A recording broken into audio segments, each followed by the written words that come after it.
வணக்கம். கோவில் சென்று நான் கடவுளை வணங்கிவிட்டு வந்த பிறகும் எது கடவுள் என்பதில் எனக்கு நிறைய கேள்விகள் இருந்திருக்கிறது. காடுகளில் தொலைந்துவிட்டு இதுதான் கடவுள் என்றேன். மலையில் நனைந்து கொண்டு இதுதான் கடவுள் என்றேன். அன்பின் மனதை கண்டு இதுதான் கடவுள் என்றேன். உண்மையில் இதில் எதுதான் என்னுடைய கடவுள்? என் கடவுளுக்கு நிறமோ வயதோ உருவமோ கொடுத்து என்னால் சுருக்கி பார்க்க முடியவில்லை.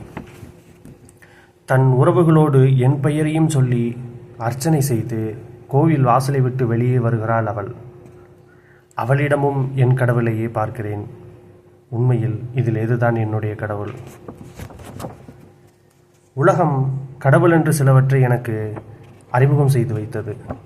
ஆனால் நான் நம்பிய, நான் நேசித்த எல்லாவற்றிற்குள்ளும் ஒரு கடவுளோடு தான் நான் அறிமுகமாகி கொண்டிருந்தேன். நான் நம்பிய, நான் நேசித்த எல்லாவற்றிற்குள்ளும் ஒரு கடவுளோடு தான் நான் அறிமுகமாகி கொண்டிருந்தேன். உண்மையில் நம்புங்கள்,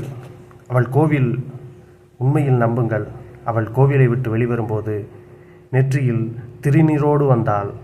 கூடவே எனக்கான ஒரு கடவுளையும் சுமந்தே தான் வந்திருந்தாள். நன்றி.